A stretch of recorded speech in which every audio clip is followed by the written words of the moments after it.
Դեպի նոր աշխարհակարգ գլխագիր է ընտրել ու Ստեփանակերտի պետհամալսարանի շենքում միջազգային համաժողով է անցկացնում։ Էթնիկ զտման ենթարկած սեփական տներից մարդկանց պարտադրանքով հեռացրած բռնարարը 44 երկրից Միացյալ Նահանգներից, Ռուսաստանից, Չինաստանից, Ճապոնիայից, Գերմանիայից, Մեծ Բրիտանիայից այստեղ եկածներին էլի մոլորության մեջ գցած օրակարգ է առաջ բերել։ Միջազգային անվտանգության եւ համագործակցության նոր մոտեցումները, ինչպես նաեւ հետկոնֆլիկտային տարածաշրջաններում խնդիրների կարգավորման ուղիներ են քննարկում են մի տեղանքում, որտեղից 120,000 մարդ զրո անվտանգություն ունենալով բռնատեղահանվեց ու հիմա էլ շարունակում են մատների վրա խաղացնել աշխարհին։ Բողոքեցին, թե միջազգային հանրության ճնշումով է իբր Հայաստանն իրենց ականապատ քարտեզները տվել ու իբր դրանք ճշգրիտ չեն։ Միջազգային ճնշումներից հետո Հայաստանը տրամադրեց որոշ քարտեզներ, բայց դրանք ընդամենը 25%-ով էին ճշգրիտ։ Ականների վերջին պայթյունների ավելի քան 55%-ը տեղի է ունեցել այդ քարտեզներում չընդգրկված տարածքներում։ Հայաստանի քարտեզները ցույց են տալիս մոտ 400,000 ականների տեղակայման վայրերը, սակայն իրական թիվը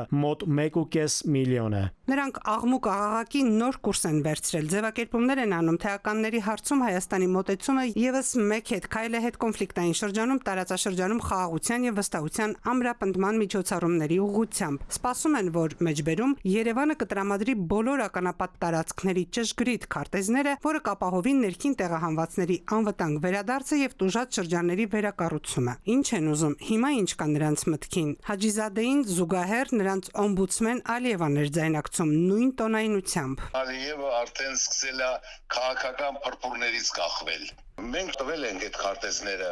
ճշգրտությամբ ենք տվել։ Նա ամեն կերպ ճողոպրում է, ամեն կերպ աշխատում է, որ այդ պայմանագիրը չստորագրի, հետաձգի։ Նա սպասողական վիճակի մեջ է, նոր ինչ-որ սպասումներ ունի ինքը։ Նրան այսօր ձեռք չի տալիս պայմանագիրը ուրեմն կնքել։ Այն ինչ որ մենք ունեցել ենք, մենք արդեն տվել ենք իրեն։ Պաշտոնապես պահանջեցին, պնդեցին ու մեջլիս մտավ օրենսդիր մեջլիսը։ Միջազգային հանրությանը դիմեց գործը գլուխ բերելու։ Միլի մեջլիսը կոչ է անում միջազգային հանրությանը ճնշում գործադրել Հայաստանի վրա, որպեսզի ընդունի իր պատասխանատվությունը ադրբեջանական տարածքների օկուպացիայի համար եւ փոխանցի ականների ճշգրիտ քարտեզները։ Ահա այսպիսի ադրբեջանական խանդավառություն, բայց հիշենք, որ 2023-ին Երևան-Բաքու պայմանավորվածություն եղավ շոշափելի քայլեր ձեռնարկել երկկողմ վստահության ակնկալիքով։ 6 օր անց հետևեց 32 գերիների վերադարձը Հայաստան։ Երևանն էլ 2024-ի հունվարին ականապատ դաշտերի 8 նոր մատյան հանձնեց Ադրբեջանին։ Հիմա Բաքուն հեգնում է, թե